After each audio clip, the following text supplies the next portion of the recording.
বখতিয়ারের ঘোড়া আল মাহমুদ। মাঝে মাঝে হৃদয় যুদ্ধের জন্য হাহাকার করে ওঠে, মনে হয় রক্তই সমাধান, বারুদই অন্তিম তৃপ্তি। আমি তখন স্বপ্নের ভেতর জেহাদ জেহাদ বলে জেগে উঠি।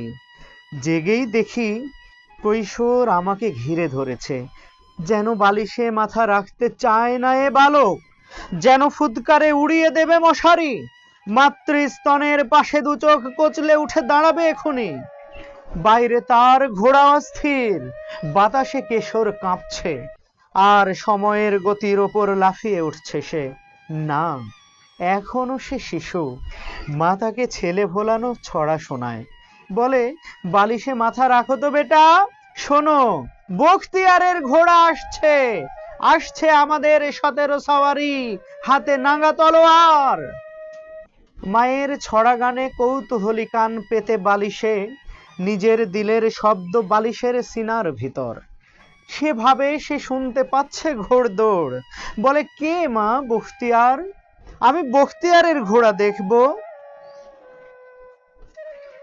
মা পাখা ঘোরাতে ঘোরাতে হাসেন। আল্লাহর সেপাই তিনি, দুঃখীদের রাজা।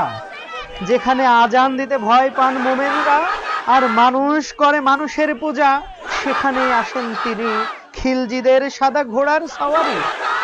দেখো দেখো, জালিম পালাই খিড়কি দিয়ে, দেখো দেখো। মায়ের কেচ্ছায় ঘুমিয়ে পড়ে বালক, তুলোর ভেতর অশ্বক্ষুরের শব্দে স্বপ্ন তার নিশে নোড়ায়। কোথায় সে বালক?